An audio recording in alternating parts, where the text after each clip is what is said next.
Infertile mountain man won a teenage girl in a poker game. That's what folks whispered before the snow even stopped falling. A smoky saloon, a crooked deck, and a drunk who pushed his own kin across the table like a sack of flour. The man who won, he didn't want her for what they all thought. He wanted her safe. But out here, safety is a promise easier made than kept. She's young, beautiful, and heir to something men will kill, for a patch of land where the water runs, clear even in dry years. Now the foreman with the false smile is riding hard to claim her hand and her pasture. The mountain man carries no family name, no blood heirs, and a wound he's never spoken of. But he knows one thing: men like that don't stop till there. Stop. Your comments remind me that we're not alone in feeling deeply. If loyalty, second chances, and human dignity mean something to you, then you're right where you belong. The late afternoon sun cast long shadows across Wolf's Rest as Jonas McCord guided his horse down the town's single muddy street. His breath formed clouds in the bitter December air. The settlement was little more than a collection of rough-hewn buildings huddled against the mountains, most of them tilting like tired men after a long day's work. Jonas hadn't planned to stop here. He preferred the quiet of his cabin and the company of pine trees to the chaos of mining towns. But winter was coming hard and fast, and his supplies were running low. The weight of fresh pelts in his saddlebags promised enough trade for what he needed. The saloon's warped boards creaked under his boots as he stepped inside. Tobacco smoke hung thick in the air, and the smell of cheap whiskey burned his nose. A dozen faces turned to study him: weather-beaten prospectors, failed miners, and the desperate men who preyed on both. Jonas kept his expression neutral. As he made his way to the bar, "Whiskey," he said quietly, laying down a coin. The bartender, a man with arms like tree trunks, nodded and poured behind him. The clink of poker chips and murmur of conversation filled the room. One table drew most of the attention, where 5 men hunched over their cards like vultures over carrion. The pot grew with each hand: gold dust, a fine Winchester rifle, even a bay mare tied up outside. That's when Jonas noticed her. A young woman stood in the corner, pressed against the wall, as if trying to disappear into the rough planks. Her dress was faded but clean, her shawl too thin for the season. Even in the dim light, Jonas could see the purple-yellow marks circling her wrist like a bracelet. "Raise," came a slurred voice from the poker table. Jonas turned to see a wiry man with a week's growth of beard push himself up from his chair. Whiskey sloshed from his glass as he gestured. "I'm out of coin, but I got something better." The man, Jonas would later learn his name was Enoch Dawson, stumbled to the corner and grabbed the girl's arm. She flinched, but didn't cry out. "My stepdaughter Clara here. Pretty thing, ain't she? Worth more than any pile of dust." The silence that followed was absolute. Even the piano player stopped, his fingers frozen above the keys. Jonas felt something cold and hard settle in his chest, a feeling he hadn't experienced since finding his wife's empty rocking chair years ago. "That ain't proper betting stakes," one of the players muttered, but his eyes lingered too long on Clara's face. "She's mine to do with as I please," Dawson spat. "Her mama's dead and left her to me. Law's clear on that."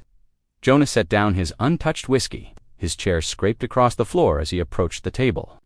"Deal me in," he said quietly. The other players shifted uncomfortably, but none spoke up. The dealer's hands shook slightly as he dealt the cards. Jonas kept his eyes on his hand, but he could feel Clara's gaze on him, desperate and afraid. Betting moved quickly. Players folded one by one until only Jonas and Dawson remained. The pot was enormous now, enough gold to buy half the town, the rifle, the horse, and one trembling young woman whose life hung on the turn of a card.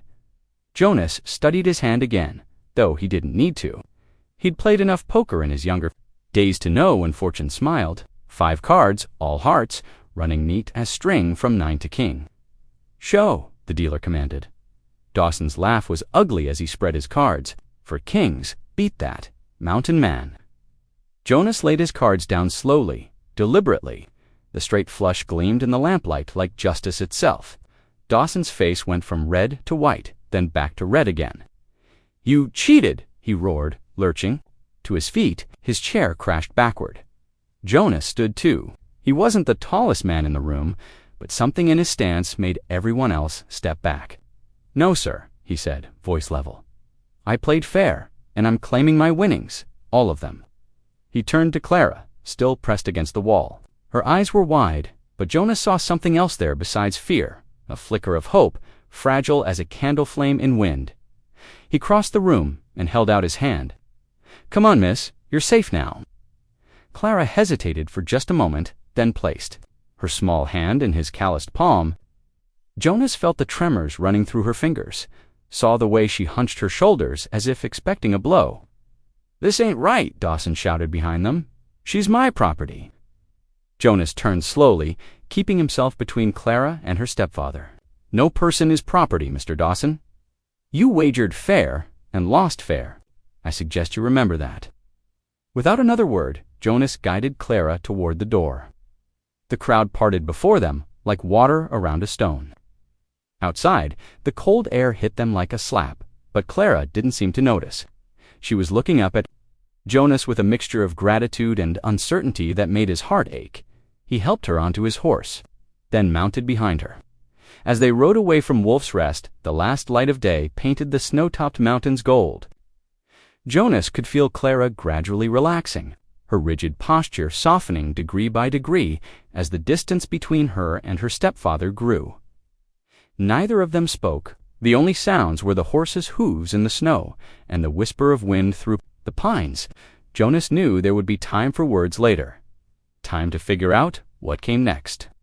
Time to help this brave young woman find her footing in a world that had treated her so cruelly. For now, it was enough that she was safe, that she was free, that she was finally away from the man who had seen her, as nothing more than a poker chip to be wagered. The sun had nearly set by the time they cleared the town limits, casting long, purple shadows across the untouched snow. Clara had stopped trembling, and Jonas felt her draw a deep, clean breath of the mountain air. It sounded like the beginning of hope. The night air bit through Clara's thin shawl as Jonas guided her down Wolf Rest's Main Street. Fresh snow crunched beneath their boots, the sound sharp in the darkness. The few oil lamps burning in windows cast weak yellow squares on the white ground, barely enough to light their way. Clara's heart hammered against her ribs as she tried to guess Jonas's intentions. When he turned away from the livery stable where his horse waited, confusion wrinkled her brow. Instead, his steady stride led them toward a small white building with a humble wooden cross mounted above its door. The parsonage, sir, she ventured, her voice barely above a whisper. I don't understand. Jonas paused at the gate, his breath forming clouds in the frigid air. You need somewhere safe tonight, Miss Clara. Reverend Talbot's a good man. Before she could respond, he rapped his knuckles against the parsonage door. Light spilled onto the porch as Reverend Talbot opened it, his silver hair catching the glow of the lamp he held. Deep lines creased his kind face as he took in the pair before him. Jonas McCord, he said warmly.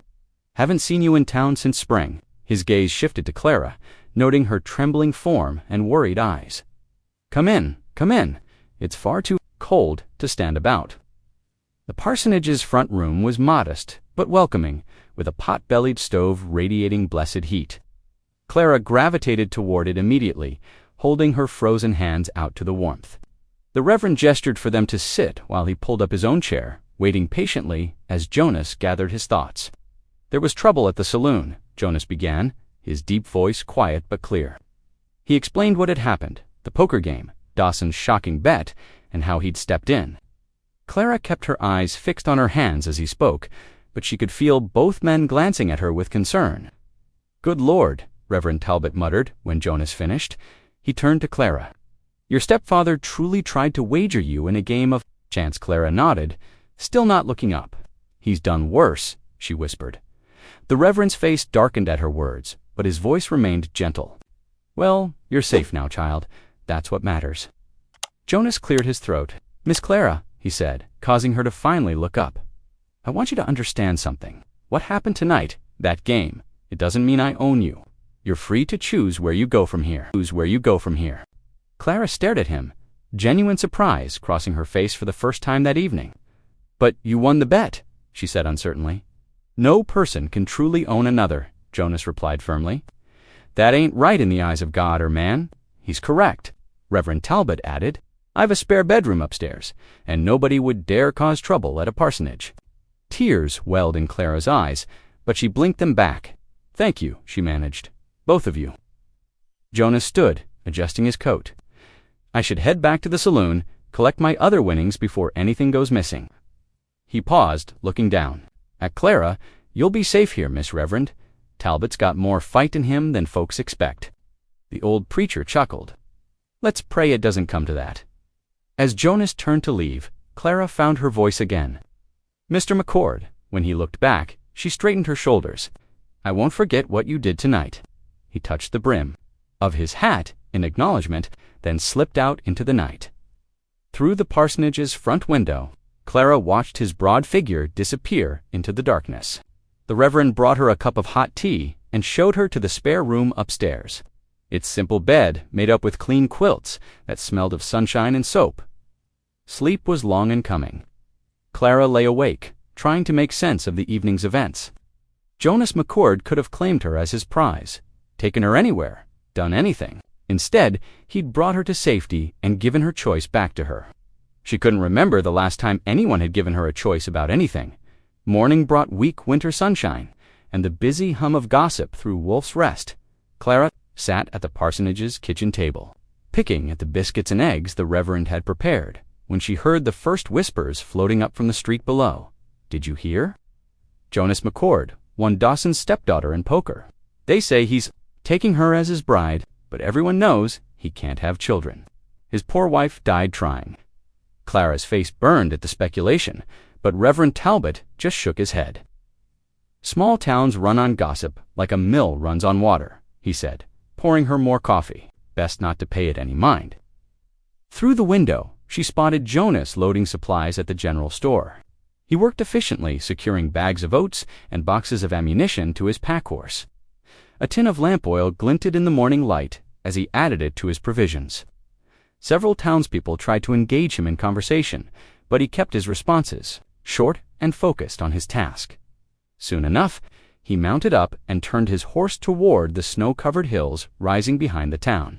Clara watched until he disappeared among the white-dusted pines, wondering at the strange twist of fate that had brought him into her life.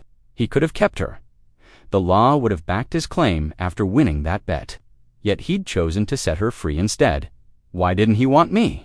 she asked softly, not realizing she'd spoken aloud until Reverend Talbot answered. "Oh, child," the old preacher said gently, "it's not about not wanting you. It's about respecting you enough to give you back your freedom. That's the measure of a true Christian man, not what he takes, but what he chooses to give." Clara considered this as she watched the last traces of Jonas's tracks disappearing under fresh-falling snow. For the first time in years, she felt something unfamiliar stirring in her chest. Not just hope, but the beginning of trust. The winter sun hung low in the afternoon sky as Jonas McCord guided his wagon loaded with split firewood toward the parsonage. Frost crystals glittered on bare tree branches, and his breath formed clouds in the crisp air. He'd spent 2 days thinking about Clara's situation, his conscience not letting him simply return to his solitary life in the hills. The sound of women's voices drifted through the parsonage's kitchen window. Inside, Clara stood at a worn wooden table beside Mrs. Talbot, both wearing aprons dusted with flour. They were chopping vegetables for what smelled like beef stew, the pot already simmering on the iron stove. Jonas knocked at the back door, and Mrs. Talbot called out, "Come in." Clara looked up as he entered, her hands stilling on the cutting board.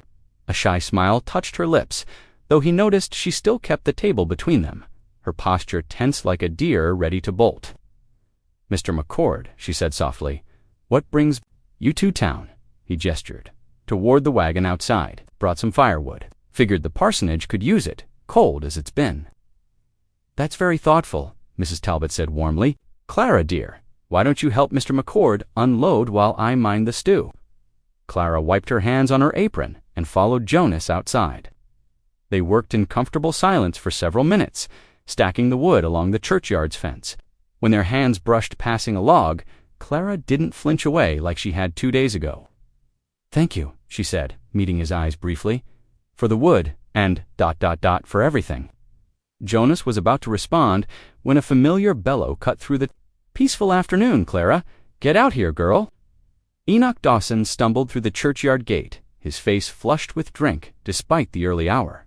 Clara's shoulders hunched as she instinctively stepped behind. Jonas, the parsonage door banged open as Reverend Talbot hurried out. "Mr. Dawson, this is holy ground. I'll thank you to moderate your tone." "Don't preach at me, old man," Dawson spat. "I've come for what's mine." "She ain't yours," Jonas said quietly, but with steel in his voice. Before Dawson could reply, the clip of boots on packed snow announced another arrival. A well-dressed man strode through the gate, his expensive coat and polished boots marking him as someone of means. His smile was practiced and smooth as he surveyed the scene. "Blake Carver," he introduced himself with a slight bow. "Foreman of the Triple Bar Ranch. I believe we can resolve this situation like civilized folk." Jonas didn't miss how Clara's breath caught at the man's appearance, or how she pressed herself further into the shadow of the woodpile. Carver produced a folded document from his coat. "Miss Dawson, I've recently learned that your late mother owned a particularly valuable piece of land, the Willow Creek pasture. Prime grazing with excellent water rights." His smile widened as her only heir. "That land is rightfully yours." Clara's eyes widened. "My mother's land, I never knew. Which is why," Carver continued smoothly, "I'm prepared to offer you security through marriage. This agreement," he held up the paper, "would join our properties and ensure you're well provided for." "Mighty convenient timing," Jonas observed, noting the fresh ink barely dry on the page. Reverend Talbot stepped forward. "Miss Clara is under the protection of this church. She won't be pressured into any agreements." "Pressure," Dawson laughed harshly. "She's my stepdaughter. I've got rights." "Not anymore," Jonas said. "You wagered those rights away in a poker game, remember?" Carver's pleasant expression hardened for just a moment before smoothing over. "Miss Clara, surely you can see this as a generous offer. A woman alone can't manage ranch land. You need a husband's protection." "What she needs," Jonas cut in, "is time to learn the truth about her inheritance without being pushed into anything." He moved slightly, keeping himself between Clara and the two men. "You're interfering with a legitimate business arrangement. Doesn't look legitimate from where I'm standing." The two men locked eyes, measuring each other. Finally, Carver touched the brim of his hat. "We'll continue this discussion another time, Miss Clara. Do consider my offer carefully." His gaze shifted to Jonas, "And do remember that frontier life can be dangerous for those who stand in the way of progress." He turned and walked away, Dawson trailing behind him like an eager dog after scraps. Clara sagged against the woodpile, trembling. "I think perhaps we should all come inside," Reverend Talbot said gently. "Mrs. Talbot's stew should be ready, and this matter bears discussion." Once they were settled at the kitchen table, Clara wrapped her hands around a cup of hot coffee. "I had no idea about any land," she said. "Mother died when I was 12, and Enoch, Mr. Dawson, never mentioned it." "That might explain some things," Jonas said carefully. "A water-rich pasture would be worth a lot to a cattle operation, like Carver's." "It would explain why he married my mother," Clara whispered, "and why he kept me close all these years, even after." She trailed off, but her hand moved unconsciously to touch her wrist, where fading bruises still showed. Jaw tightened at the gesture. "Miss Clara, if you'd like, I can help you look into this. There should be deed records at the county seat, proof of your mother's ownership. You'd do that." Hope flickered in her eyes. "Could be dangerous," Reverend Talbot warned. "Men like Carver don't give up easily when water rights are involved." "All the more reason she needs someone in her corner," Jonas replied. He looked at Clara. "The choice is yours, miss, but I promise you won't have to face this alone." Clara studied her coffee cup for a long moment. When she looked up, there was a new strength in her voice, despite its softness. "I'd like to know the truth about my mother's land, and I won't let them force me into marriage to get it. Mrs. Talbot reached over and squeezed her hand. "That's the spirit, dear. Now, let's all have some stew while we figure out our next steps. There's nothing like a hot meal to help clear the mind." As they ate, Jonas watched Clara's face, seeing determination gradually replace fear in her expression. Whatever Carver and Dawson were planning, they'd badly miscalculated if they thought she was a helpless pawn to be traded.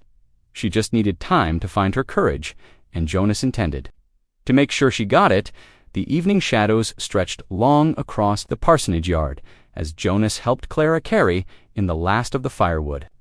Oil lamps glowed behind curtained windows, and smoke curled from the chimney into the deepening purple sky. Inside, Mrs. Talbot was setting out coffee cups while her husband stoked the stove. "You're welcome to stay for supper, Mr. McCord," Mrs. Talbot offered, but Jonas shook his head. "Much obliged, ma'am, but I should get back before full dark." He turned to Clara. "You'll be safe here tonight?" Clara nodded, wrapping her shawl tighter. "Thank you for standing up to them today." Her voice was soft, but carried a new thread of steel that made Jonas think of her stance when she'd declared she wouldn't be forced into marriage. The image of her quiet determination stayed with Jonas during his cold ride home. His cabin felt emptier than usual that night, the silence broken only by the crackle of his fire and the distant howl of coyotes. He found himself thinking of Clara's face when she'd learned about her mother's land, the mix of surprise, hope, and wariness in her eyes. Morning brought heavy clouds and light snow. Jonas loaded his wagon with extra supplies, blankets, food, ammunition, before heading back to town. He found Clara already awake, helping Mrs. Talbot with breakfast dishes. "Miss Clara," he said, removing his hat as he entered the warm kitchen, "I've been thinking about your mother's deed. Reckon the best place to start looking would be the old homestead." Clara set down the dish towel. "But that's been abandoned since she trailed off," pain flickering across her face. "Since your mother passed," Jonas finished, gently. "But important papers tend to get tucked away in family homes. Might be worth searching." Reverend Talbot looked up from his Bible. "It's a fair distance to ride, and the weather's turning." "That's why I came prepared," Jonas said. "Got supplies. Enough for a few days, if needed. Miss Clara would be safer at my cabin than here in town, where Carver can find her." The Reverend studied Jonas for a long moment. "You're a good man, McCord. I trust your intentions." He turned to Clara. "The choice is yours, child, but I agree you'd be harder to find up in the hills." Clara squared her shoulders. "I want to know the truth about my mother's land, and ... double quotes, she glanced at Jonas. "I trust Mr. McCord." Within the hour, they were mounted and riding out of town. Clara sat straight in her saddle despite the cold, wearing a borrowed dress from Mrs. Talbot and her thin shawl. The snow fell in lazy spirals around them as they followed the winding trail into the forest. Jonas watched her hands tighten on the reins, her knuckles white with cold. "Here," he said, pulling up his horse. "Let me show you something." He demonstrated how to tuck one hand under the saddle blanket while holding the reins with the other, switching back and forth to keep the blood flowing. "My father taught me that trick," he explained. "Saved my fingers more than once during winter rides." Clara tried it, a small smile touching her lips when she felt the warmth. "It works." They rode on through stands of pine and aspen, their horses' hooves making soft thuds in the fresh snow. When Clara started shivering, despite her new riding technique, Jonas pulled off his heavy buffalo coat. "Take this," he said, holding it out. "I've got layers, enough, but you'll be cold. I'm used to it, please." She accepted the coat, wrapping it around herself. It dwarfed her small frame, but color soon returned to her cheeks. The day wore on, and the snow gradually tapered off. Jonas kept them to sheltered trails, avoiding the exposed ridgelines where wind could bite. He pointed out landmarks to Clara. A lightning-struck pine, a distinctive rock formation teaching her to read the country they passed through. It was nearly sunset when they crested a small rise and saw the Dawson homestead below. The cabin sat dark and silent, its yard overgrown, the fence listing where posts had rotted. Clara drew in a sharp breath. "In a while?" Jonas asked quietly. She nodded. 6 years. After Mother died, Enoch moved us to town. Said he needed to be closer to the saloon to his business opportunities. The bitterness in her voice was clear. They dismounted in the yard, and Jonas led the horses to what remained of the lean-to stable. Clara stood, staring at the cabin's weathered door, uncertainty plain on her face. "Take your time," Jonas said, coming to stand beside her. "No rush." Finally, she stepped forward and pushed the door open. Dust motes swirled in the last rays of sunlight slanting through grimy windows. The furniture was still there, a table, some chairs, a rope bed in the corner, but everything was covered in a thick layer of gray dust and mouse droppings. Jonas moved efficiently to the fireplace, checking the chimney before starting to lay a fire. Clara wandered the single room, running her fingers along the familiar surfaces. "Mother's rocking chair," she murmured, touching the carved wooden back. "She used to sit here in the evenings, teaching me to read." She moved to a shelf, picking up a tin cup. "We had tea in these every morning." The fire caught with a whoosh, sending warmth into the chill air. Clara startled at the sound, then gave Jonas a grateful look. "Thank you," she said, "for bringing me here, for helping me remember." Jonas nodded, understanding in his eyes. "We'll start searching proper tomorrow, when we have better light. For now, let's get some food in us and try to make this place halfway comfortable for the night." As he unpacked their supplies, he watched Clara continue to move around the cabin, touching things, pausing now and then as memories surfaced. The determined set of her jaw from yesterday was still there, but softened now by something else. A growing sense of connection to her past, to who she was before Enoch Dawson had tried to break her spirit. The fire's warmth gradually filled the cabin, pushing back the years of emptiness. Outside, snow began falling again in the gathering dark. But inside, Clara stood in the circle of firelight. Wrapped in Jonas's coat, looking more at home than she had since he'd first seen her in that saloon. Painting pale squares on the cabin's plank floor, Clara was already up, stoking the fire back to life, while Jonas brought in fresh water from the creek. "Where should we start?" she asked, brushing dust from her skirts. Jonas set the water bucket near the hearth. "Your mother must have had special places for keeping things. Try to remember where she stored important items." Clara nodded, moving to a trunk beneath the window. The hinges creaked as she lifted the lid, releasing the musty smell of old fabric. She began sorting through faded dresses and shawls, while Jonas headed out to search the outbuildings. The morning passed slowly as Clara worked her way through drawers and boxes. Each item sparked memories: her mother's Sunday bonnet, a pair of carefully darned stockings, a tin of buttons. In a cedar chest tucked against the wall, she found a bundle of letters tied with faded ribbon.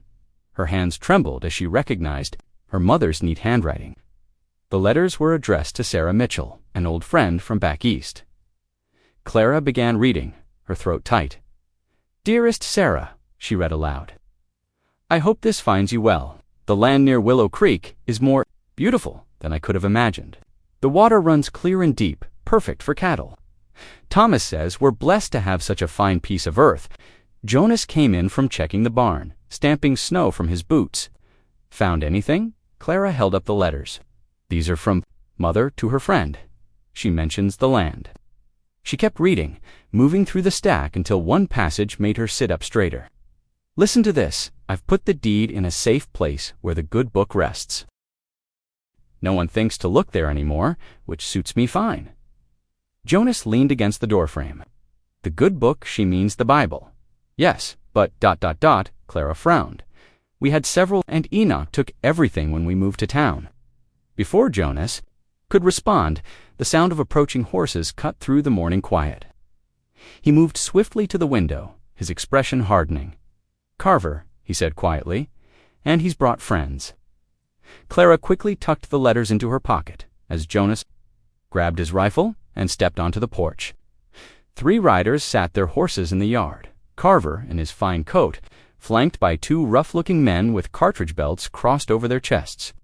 "Morning, McCord," Carver called, his tone falsely pleasant. "Thought we'd ride out to check on Miss Clara, make sure she's being properly looked after." Jonas didn't move from the porch steps. "She's fine. You can ride on. Now that's not very neighborly." Carver's smile didn't reach his eyes. "A young lady alone with a mountain man. Folks might talk."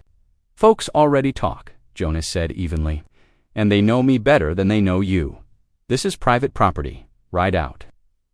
One of Carver's men shifted, his hand dropping to his holster. Jonas's rifle came up smoothly, not quite pointing at them, but ready. "Don't," Jonas said softly. Carver's smile vanished. "We'll be back. McCord, count on it." He wheeled his horse around, his men following. They rode away at a walk, making it clear they weren't running.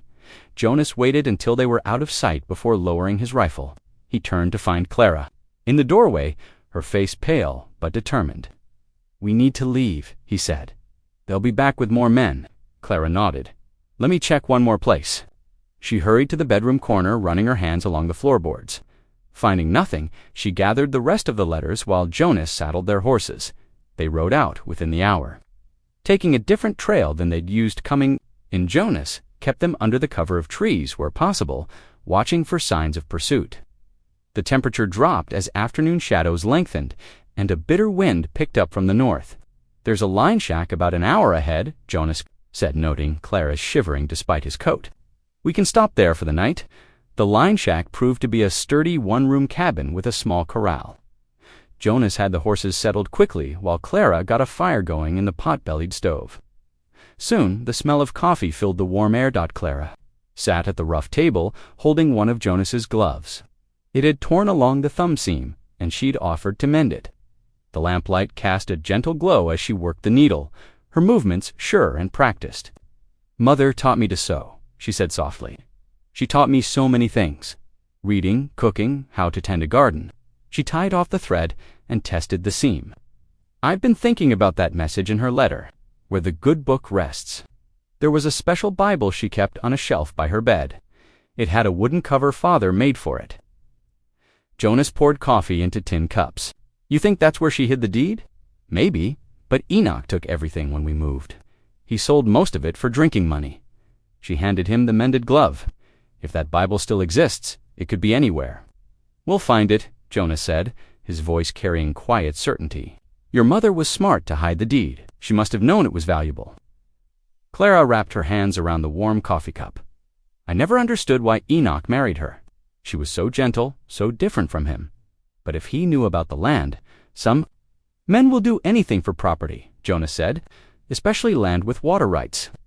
They sat in companionable silence as the wind whistled outside and the stove ticked with cooling metal.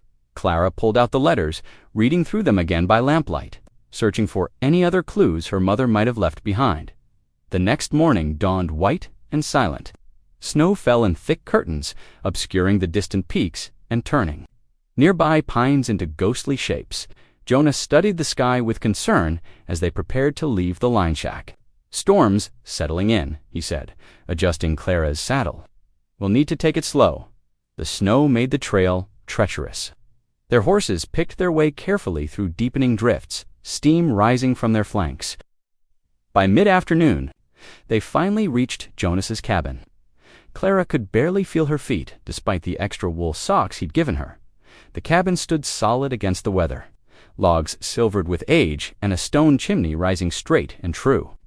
Jonas helped Clara dismount, her legs stiff with cold, then led the horses to the barn while she stamped her feet on the porch. Inside, the cabin was neat and spare, but welcoming. A stone hearth dominated one wall, iron cooking pots hanging nearby, simple furnishings, a plank table, 2 chairs. A cupboard spoke of bachelor living, yet everything was clean and well maintained. "Guest rooms through there," Jonas said, returning with an armload of firewood. He nodded toward a door off the main room. "It ain't much, but it's warm enough." Clara peered inside. A narrow bed with a patchwork quilt occupied one corner, beside a small window. A hook on the wall held a mirror, and a wooden chest served as both storage and seat. The simplicity suited her. It was more than she'd had at her stepfather's. "It's perfect," she said softly. "Thank you." Jonas busied himself, starting a fire while Clara hung her damp coat and shawl to dry. Soon, warmth began seeping into the cabin's corners. Clara sat in a chair near the hearth, holding her hands out to the flames, while Jonas moved about the kitchen area. "Hope you don't mind salt pork and beans," he said, setting a pot to heat. "Ain't much for fancy cooking. Anything hot will be wonderful." Clara watched him work, noting how he moved with quiet efficiency. Nothing wasted, nothing rushed. The wind picked up as evening drew in, rattling the window panes and sending snow scratching against the glass. Inside, the cabin grew, cozy with firelight and the smell of cooking food. They ate at the plank table, the simple meal tasting better than any Clara could remember recently. After the dishes were done, they settled by the fire. Jonas added another log, sending sparks dancing up the chimney. The storm's voice rose and fell outside, making the lamplight seem warmer, more secure. "Tell me about your wife," Clara said suddenly, surprising herself with her boldness. If you don't mind speaking of her." Jonas was quiet for a long moment, staring into the flames. Her name was Sarah, he said finally. Met her when I was trading furs in Montana Territory. She was teaching at the mission school there. A slight smile touched his lips. Never did figure out why she took up with a rough fellow like me. He fell silent again, but Clara waited patiently. The fire popped and hissed. We tried for years to have children, he continued, his voice low. Each time she lost one, it broke something in her. The last time, ... he shook his head. She didn't recover. Fever took her 3 days later. I'm so sorry, Clara whispered. Been 15 years now. I thought maybe God was telling me I wasn't meant for family life. Took to the mountains, kept to myself mostly. He looked at her directly. Until that night in the saloon, Clara wrapped her arms around herself, remembering. Why did you help? Me? You could have just walked away. Some things a man can't walk away from, Jonas said simply. Wouldn't have been right. The wind howled particularly fierce, making the cabin creak. I feel so useless now, Clara admitted. No land, no family, no skills that matter out here. I can't even ride properly. Worth ain't measured just in acres or kin, Jonas said firmly. Your mother knew that. Why else would she hide that? Deed, she wanted you to have choices. He leaned forward, his expression serious, and skills can be learned. Already seeing how quick you'd pick things up, Clara felt warmth spread through her chest that had nothing to do with the fire. It had been so long since anyone had spoken to her with such respect, such belief in her capabilities, the storm's fury increased as the night deepened. Jonas rose to lay extra wood near the hearth, his movements casting long shadows on the walls. Trail will be worse tomorrow, he said, checking the window. Snow had drifted halfway up the pane. We're better off waiting it out here. Clara nodded, feeling strangely peaceful despite their situation. Here, in this snug cabin with its steady fire and quiet occupant, she felt safer than she had in years. She watched Jonas move about, securing things for the night, and realized she trusted him completely, not because he'd won her in a poker game, but because of who he'd proven himself to be, a man of gentle strength and unwavering principles. Best.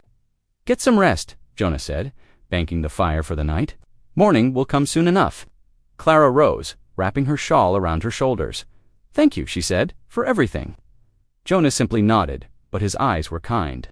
Clara went to her room, leaving the door slightly ajar to let in warmth from the main room. Outside, the storm raged on, but inside these solid walls, she felt oddly at home. Morning light broke through thinning clouds, casting pale shadows across the snow-covered landscape. The storm had blown itself out overnight, leaving behind a pristine white blanket that sparkled like scattered diamonds. Jonas stood on his cabin's porch, studying the sky with experienced eyes.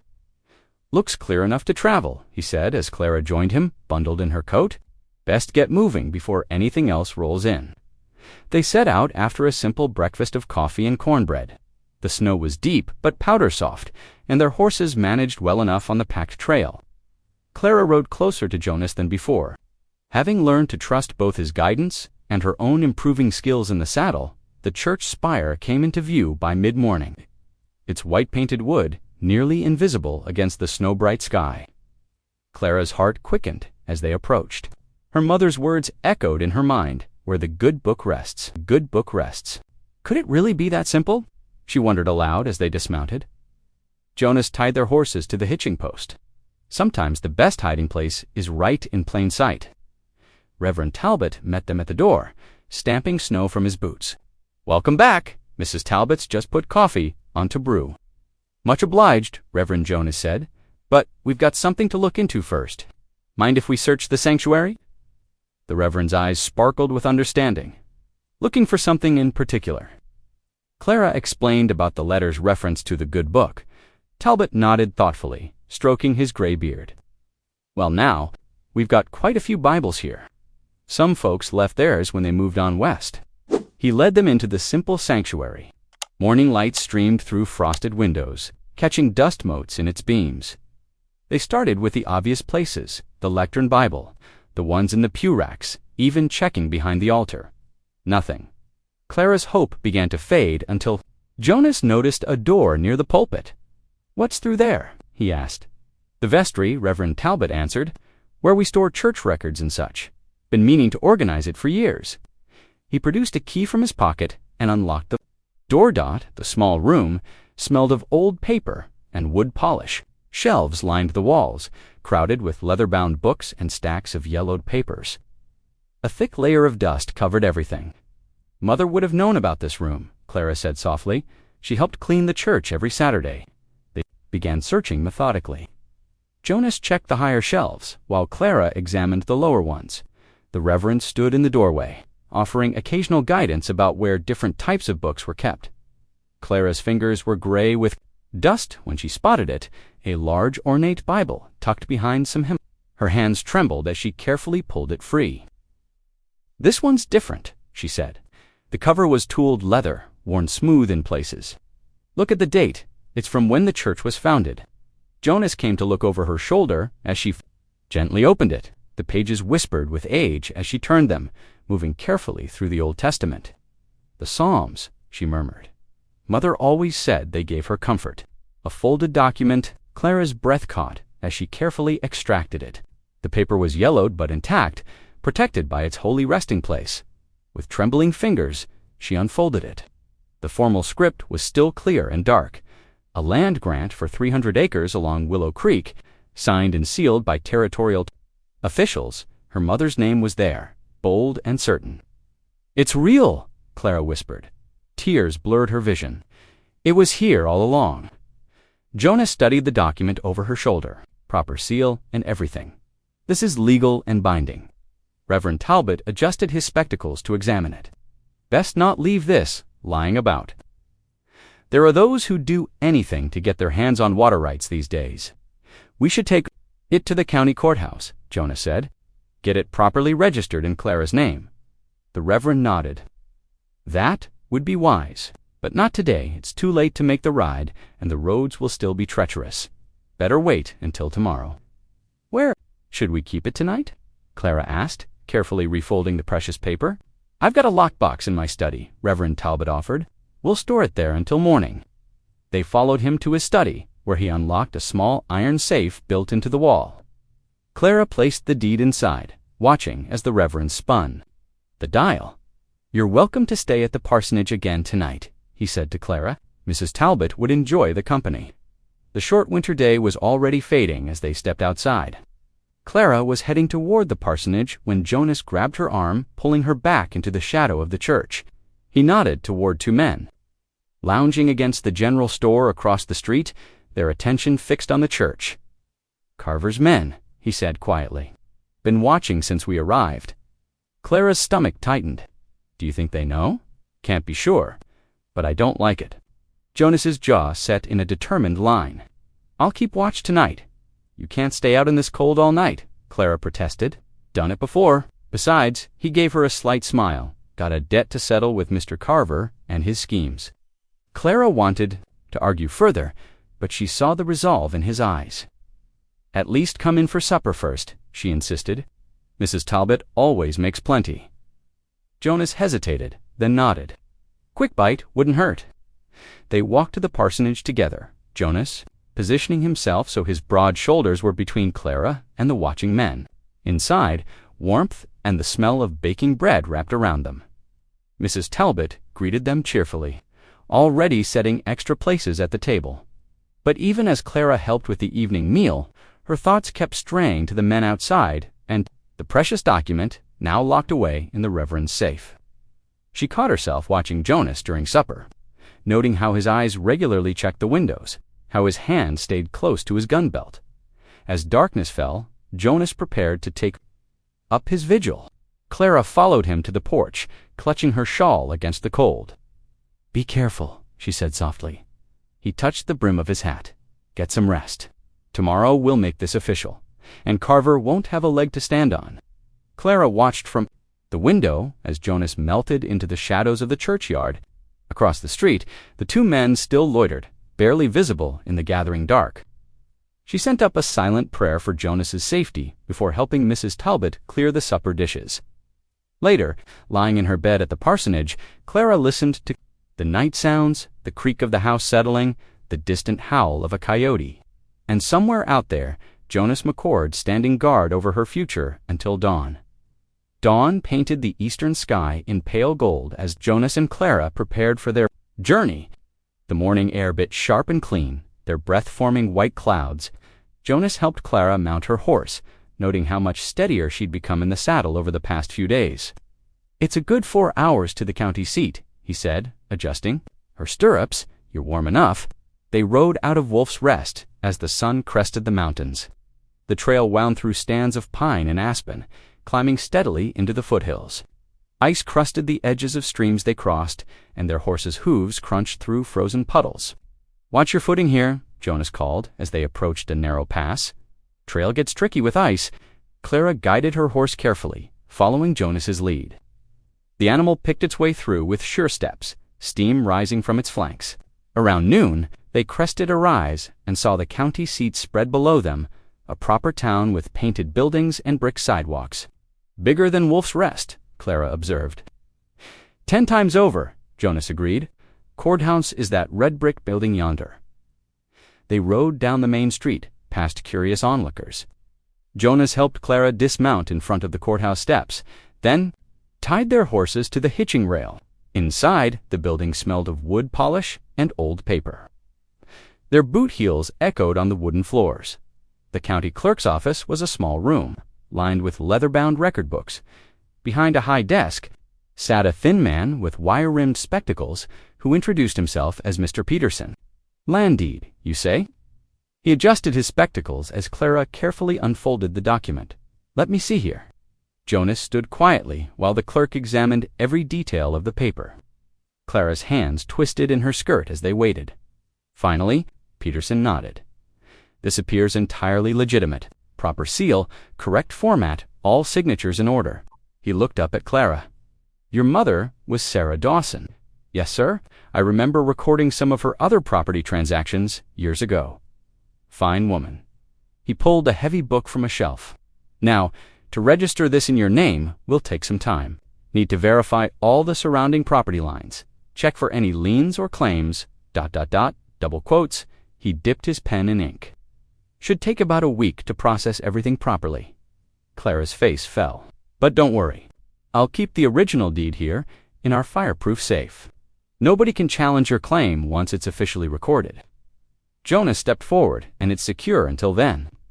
"Absolutely. Only myself and the judge have access to the safe."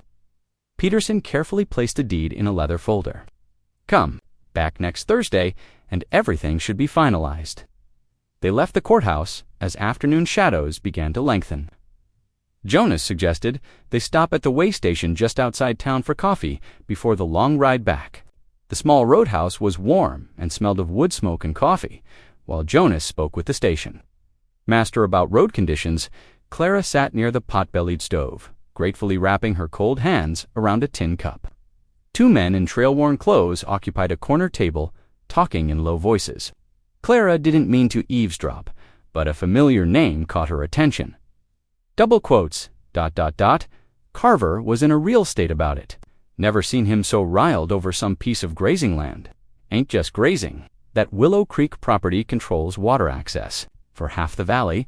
He's been aiming to get his hands on it for years. What's he planning to do about it? Don't know details, but he ain't waiting around for ... for... Their voices dropped too low to hear more. Clara's hands shook slightly as she set down her cup. When Jonas returned, she told him what she'd overheard. His expression hardened. Figured as much. Carver's not one to let things go through proper channels, if he can help it. He leaned closer, speaking quietly.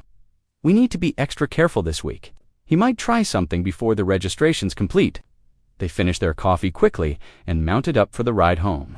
The temperature dropped as the sun set, and Clara was grateful for Jonas's steady presence beside her as they navigated the darkening trail.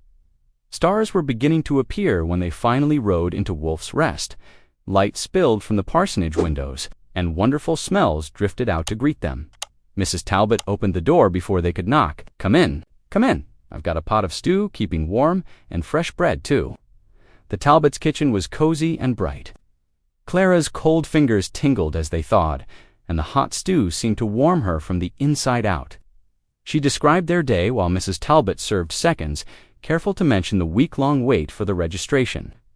The Lord's timing is perfect. Reverend Talbot said, "We'll just have to be patient and vigilant." After supper, Jonas walked Clara back to her room at the parsonage. They paused at the door, and Clara noticed soft white flakes beginning to drift down from the dark sky.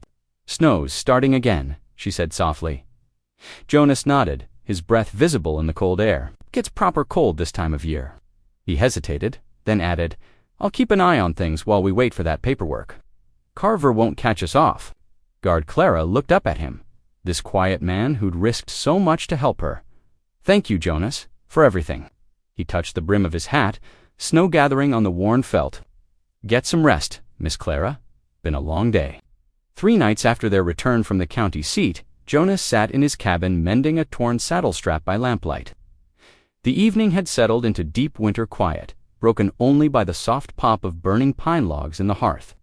His fingers worked the leather with practiced ease as he listened to the wind whistle through the cabin's chinked walls. The sudden thunder of approaching hooves shattered the peace. Jonas dropped the strap and reached for his rifle, but before he could make it to the door, it burst open with a crash. Blake Carver's tall frame filled the doorway. Enoch Dawson closed behind him. "Where's the deed, McCord?" Carver's voice was cold as river ice. Jonas kept his voice steady. "Not here." Dawson lunged forward, swinging a length of wood. Jonas blocked the first blow, but caught a fist to his jaw from Carver. He stumbled back, crashing into the table. The lamp toppled, its light guttering but holding. "Search the place," Carver ordered, landing another punch that sent Jonas reeling. Jonas fought back hard, his fist connecting with Dawson's nose in a spray of blood. But then Carver's rifle butt slammed into his ribs. Pain exploded through his chest as he fell to his knees, struggling to breathe. The 2 men tore through the cabin like wolves in a hen. They ripped open drawers, overturned furniture, pulled boards from the walls, searching for hiding places. Jonas tried to rise, but another blow from Dawson's boot kept him down. "Nothing here." Dawson snarled after 10 minutes of destruction. Carver grabbed Jonas by the shirt collar. "Where is it?" "Safe." Jonas gasped through the pain in his ribs. "Where you can't touch it?" Carver's face twisted with rage. He slammed Jonas against the wall once more before stepping back. "Come on," he told Dawson. "The girl will know where it is." Fear shot through Jonas's chest, sharper than the pain. He struggled to his feet as their boots thundered across the porch. Moments later, hoofbeats pounded away into the night. "Clara!" They were going after Clara. Jonas forced himself to move, each breath stabbing through his side. He grabbed his coat and stumbled out to the barn, his ribs screaming as he saddled his horse. The full moon cast bright silver light across the snow as he urged his mount down the trail toward Wolf's Rest. The ride was agony, but Jonas pushed through it, focusing only on reaching the parsonage. When he finally arrived, the town was quiet.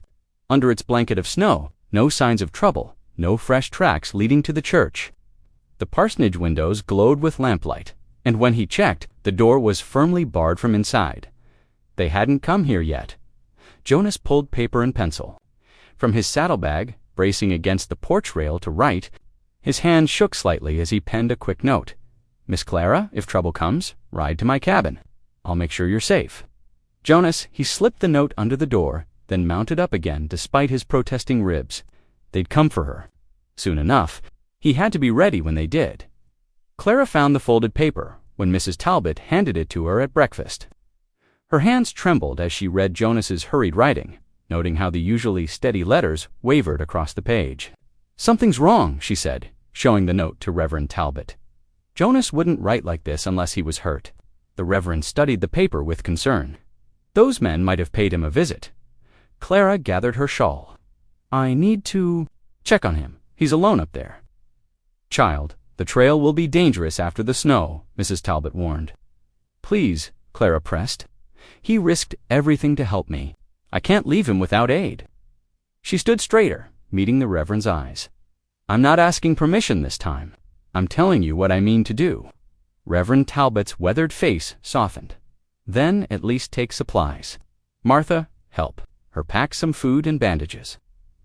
Within the hour, Clara rode out on a borrowed mare, her saddlebags heavy with blankets, dried meat, and medical supplies.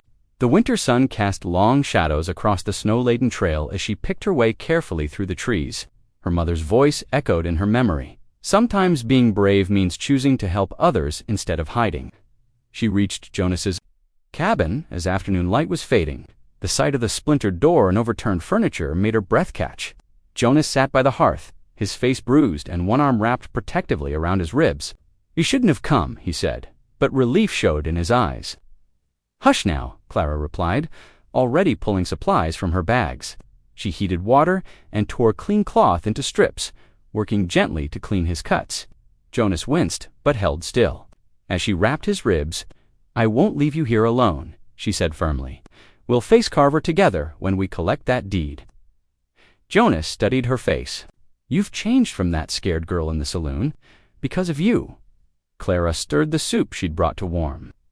"You showed me I could choose my own path. Now I'm choosing to stand beside you." They shared the simple meal in comfortable silence, watching flames dance in the hearth. Outside, snow began falling again, but Clara felt warmer than she had in years, knowing at last she was exactly where she chose to be. Dawn broke crisp and clear as Jonas tested his healing ribs. "I can ride," he assured Clara, though his movements were still stiff. They mounted up before sunrise, frost crunching beneath their horses' hooves. At the way station, while watering their mounts, Clara spotted 3 riders approaching. "Carver's men," she whispered, recognizing their distinctive gray horses. Jonas's face hardened. "We'll have to push hard. Can't let them reach the courthouse first."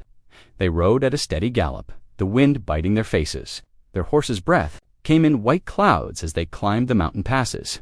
The courthouse stood tall and proud when they finally reached the county seat. Their mounts lathered but strong dot inside. The clerk smiled in recognition. "Right on time," he said, pulling out the official documents. Clara's hands shook slightly.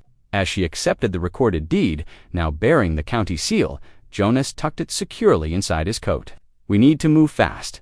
Their return journey proved treacherous. At a narrow bend, Carver's men appeared, blocking the trail. Jonas led them down into a shallow creek bed, the icy water splashing as they navigated between snow-covered boulders. The confused sounds of pursuit faded behind them. Stars were bright in the winter sky when they finally reached Jonas's cabin. Clara dismounted, her legs trembling with exhaustion but her heart light with victory. The deed was hers at last, hers at last. The morning sun cast long shadows across Jonas's cabin floor as he penned a careful message to Judge Harrison at the telegraph office. The operator's key clicked out his urgent request for help against Carver's threats. That evening, boots thundered. On the porch, the door burst open, revealing Carver's polished smile and Dawson's whiskey-reddened face. Dawson thrust a paper at Clara. "Sign it," he growled. "Says you're selling the land fair and square." "Now, let's discuss this reasonably," Jonas said, moving between them. He kept his voice steady, asking pointed questions about the documents. Terms, while gesturing slightly to Clara, she understood, easing toward the back door while Jonas held their attention. The moment she slipped out, they heard it. Clara's horse galloped into the darkness, hoofbeats fading toward town. Dawson lunged for the door, but Jonas blocked his path. "Might as well sit," he said calmly. "Sheriff will be here soon enough." Within the hour, Clara returned with Sheriff Delaney and Reverend Talbot. They caught Carver mid-thread, his hand gripping Jonas's shirt. "That's enough," the sheriff warned, hand on his holster. "Clear out, both of you." Later that day, the telegraph operator handed Jonas the judge's reply, arriving Tuesday next. "Hold firm." Jonas nodded to Clara. "We'll be ready for whatever comes." 3. Days crawled past like molasses in winter. Jonas and Clara had arranged everything perfectly, the cabin warm and welcoming, filled with the aroma of fresh-baked bread and coffee, as church members gathered for what appeared to be a simple supper. The door swung open. Carver strode in, 2 unfamiliar men at his heels. His confident smile faltered at the sight of so many witnesses. Well, now, he recovered smoothly, pulling papers from his coat. "Since we have such a fine gathering, let's settle this business properly. I have proof of Miss Dawson's consent to sell." "Those witnesses need to swear before God and man," Jonas said quietly. Reverend Talbot stepped forward, Bible in hand. The 2 men shifted uneasily. Sheriff Delaney watched them closely, noting their nervous glances. "Raise your right hands," the Reverend instructed solemnly. One man's hand trembled. The other wouldn't meet anyone's eyes. The sheriff moved closer, and they broke admitting Carver had paid them to lie. Carver's face turned scarlet. He backed toward the door, nearly trampling Dawson in his haste to escape. The sheriff caught Dawson by the collar before he could. Follow. The next morning, Judge Harrison arrived, examining the true deed with approval. "Well done, Miss Dawson," he said warmly. "You've shown real courage standing your ground." Spring crept into Wolf's Rest like a shy fawn, melting snow into trickling streams that fed Willow Creek. The water gurgled past the small ranch house where Clara had made her new home, its weathered boards brightening in the warm sunlight. One crisp morning, Clara found Jonas mending fence posts near the creek. Her boots crunched on the fresh grass as she approached. "I want you to stay," she said simply. "Help me run this place as partners." Jonas's hand stilled on the wire. "Clara, you know I can't give you children. You've already given me a home," she interrupted softly. "That's all I ever wanted." Their Sundays became filled with the patter of small feet and bright laughter as children from the mission gathered around their table, echoed with games of tag and hide-and-seek, while Clara served fresh bread and apple butter. Jonas sat on the porch one evening, watching two young boys chase fireflies in the pasture. Clara settled beside him, her shoulder warm against his. People who once eyed him with suspicion now touched their hats respectfully when they passed. Looking at the children playing in the golden light, Jonas realized he'd found what he thought: impossible, family born not of blood, but of love and second chances. Thanks for tuning in. These stories remind us that life is more than headlines. It's about heartlines. Subscribe if you want more moments that make you pause, feel, and reflect.